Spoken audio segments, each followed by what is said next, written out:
$65 billion gone. Not because of a crash, not because of bad investing, but because it was never really there in the first place. For decades, Bernard Madoff was one of the most trusted names on Wall Street, a former chairman of NASDAQ, a financial genius in the eyes of billionaires, celebrities, and even banks. People believed their money was growing safely under his control. But behind the scenes, there were no real investments, no secret strategy, just a massive illusion designed to look perfect. And somehow, he kept it going for over 20 years without getting caught. So how did he pull it off?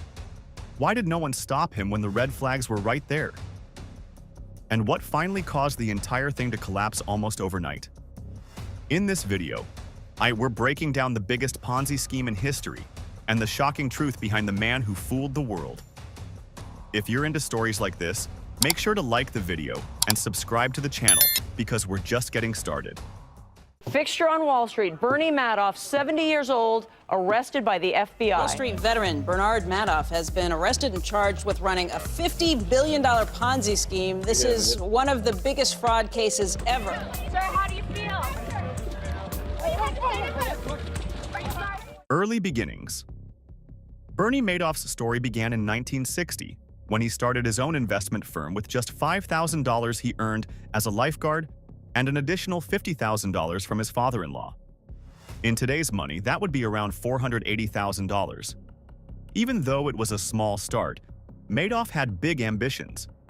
He wanted to compete with the largest investment firms on Wall Street and make his mark in the financial world. From the beginning, Madoff embraced technology. At a time when most trades were done by people on the trading floor, he pioneered electronic trading, which allowed his firm to operate faster and at lower costs. This innovation attracted many clients, and at one point, 5 to 10% of all trades in New York went through his firm.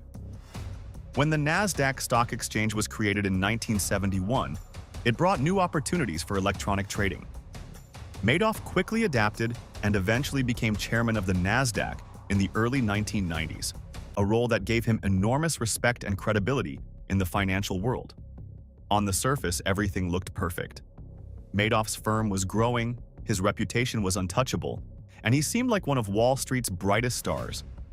But behind this success, a dark secret was quietly taking shape. A secret that would one day shock the entire world. The Ponzi scheme, how it worked. Bernie Madoff's real secret was a Ponzi scheme, but one on a scale the world had never seen before. In a Ponzi scheme, money from new investors is used to pay returns to earlier investors. There are no real profits from actual investments. The money just moves around to create the illusion of success. For decades, Madoff collected billions of dollars from clients all over the world. On paper, investors seemed to earn steady, reliable returns, even when the market was going up and down. But in reality, these profits were completely fake. The money didn't come from smart trading or investments. It was siphoned into Madoff's personal accounts or used to pay earlier investors, keeping the illusion alive. His operation was carefully planned. Employees later revealed that even documents were cooled in refrigerators to hide freshly printed papers from auditors. Madoff was masterful at manipulating appearances and maintaining the trust of clients. Adding to the illusion, the firm also ran a legitimate side business where his sons worked. This made everything look normal and trustworthy to outsiders, helping Madoff continue his massive fraud without raising suspicion for years. Harry Markopolos. Very few people openly questioned Bernie Madoff, but Harry Markopolos, a financial fraud investigator, was one of the rare exceptions. In the late 1990s, Markopolos was working as a portfolio manager at Rampart Investment Management when he noticed something unusual. One of Madoff's funds consistently produced 1 to 2% profits every month, no matter how the market performed. In real-world investing, returns that are consistent are nearly impossible. Markopolos was asked to replicate Madoff's strategy at his own firm. As he worked on it, he quickly realized that something was wrong.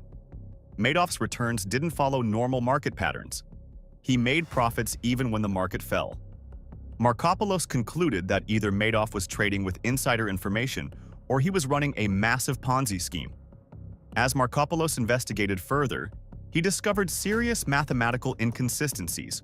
For instance, Madoff's options trading would have required more contracts than actually existed on the Chicago Board of Options Exchange. Even more suspicious, he could not find a single recorded trade to confirm Madoff's activity. The warning signs were obvious, but proving them was incredibly difficult. Despite these red flags, Madoff's reputation and connections made it almost impossible for anyone to stop him at that time. Warning the authorities. In 2000, Harry Markopolos went to the Securities and Exchange Commission, SEC, with his concerns about Bernie Madoff. He had uncovered serious red flags, but he didn't have concrete proof, only strong suspicions that something was wrong. Because of this, the SEC did not open a formal investigation. Even though hundreds of people on Wall Street were suspicious of Madoff, most stayed silent. Many were afraid to speak up, and others were loyal or trusted his reputation. For years, Markopolos continued to raise concerns, sending warnings about inconsistencies and impossible returns, but nothing changed. Madoff remained untouchable. His connections in the financial world, his respected role as a former NASDAQ chairman, and his careful management of appearances kept regulators and investors confident. Despite clear warning signs, the combination of fear, trust, and reputation allowed Madoff to continue his massive Ponzi scheme unchecked for years. The financial crisis and collapse. By 2008, the global economy was in crisis. The subprime mortgage meltdown had wiped out trillions of dollars from stock markets, and panic spread across Wall Street. Investors started withdrawing their money, and Madoff, who relied on new investments to pay earlier clients, suddenly found he could no longer maintain his Ponzi scheme. In a desperate attempt to keep the illusion alive, Madoff created Madoff Securities International in London, hoping to attract new funds. Billionaires invested millions in November and December of 2008, but it was too little, too late. The withdrawals from his accounts far exceeded the money coming in. The carefully built facade of success was crumbling. Madoff realized that there was no way to continue the scheme. Unlike many criminals who try to flee, he chose not to run or hide. He decided to turn himself in, knowing that the empire he had built and the billions he had promised to investors was gone. What had taken decades to create collapsed almost overnight, leaving thousands of investors in shock and financial ruin. Family involvement and confession. Bernie Madoff's sons, Mark and Andrew, worked in the legitimate side of the business, unaware of the massive Ponzi scheme operating alongside it. Just 2 months before Bernie planned to confess, he told them he wanted to distribute an early bonus of nearly $200 million. Confused and worried, the sons asked why such a large payment was needed. For the first time, Bernie revealed the truth. He admitted the Ponzi scheme and told them he planned to turn himself in. Fearing that they could become legally implicated, Mark and Andrew contacted a lawyer and reported their father to authorities before the bonuses were paid out. Soon after, Bernie Madoff was arrested at his home.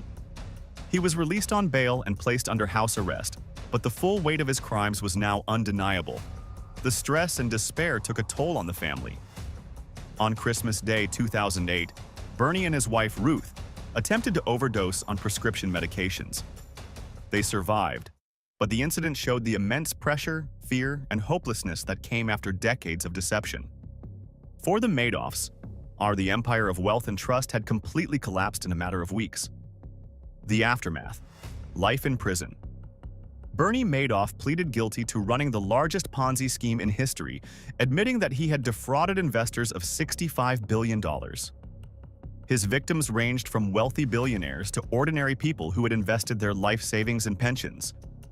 The impact of his crimes was felt worldwide, leaving thousands financially ruined and shocked by the scale of deception. Within a few months, Madoff was sentenced to 150 years in prison. He was assigned inmate number 61777-054 and sent to a medium-security prison in North Carolina, where he would spend the rest of his life. The once powerful and respected figure of Wall Street was now reduced to a prisoner living in isolation. The scandal also brought deep personal tragedies for his family. His son Mark Madoff later committed suicide, while his other son, Andrew, died from cancer. His wife, Ruth Madoff, cut all ties with him and lives separately from Bernie. Today, Bernie Madoff spends his days alone, with very limited contact with the outside world, a far cry from the respected financial leader he once appeared to be. The story stands as a powerful reminder of the devastating consequences of greed and deception. Lessons from the Madoff scandal. Bernie Madoff's story teaches us important lessons about greed, trust, and vigilance in the world of finance. First, it shows that greed can corrupt anyone. Even people who are widely respected can be driven to deceive if the temptation is strong enough. Second, it highlights the importance of due diligence. Investors cannot rely on reputation alone.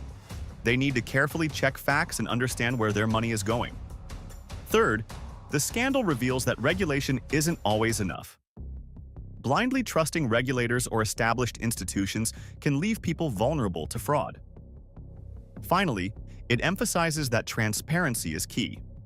Honest and open communication within companies can prevent deception from growing. Overconfidence also played a role, as many believed Madoff's reputation alone guaranteed safety. This misplaced trust allowed the Ponzi scheme to expand unchecked for decades, leaving a lasting lesson about caution and awareness in finance. Conclusion. Bernie Madoff's story is a powerful reminder of how brilliance can be twisted by greed. He created a firm admired across Wall Street, changed the way trading worked, and earned the trust of investors around the world. But behind the success and impressive numbers was a massive deception that destroyed lives and wiped out billions of dollars. His Ponzi scheme remains the largest in history, teaching us important lessons about honesty, transparency, and the need to question even the most trusted figures. What can we learn from Madoff's rise and fall? Could something like this happen again? And how can investors protect themselves in today's complex financial world? If this story gave you insights into finance, greed, and the importance of vigilance, make sure to like this video and subscribe to Project Meltdown. Stay tuned for more deep dives into finance, business, and technology stories that shaped our world.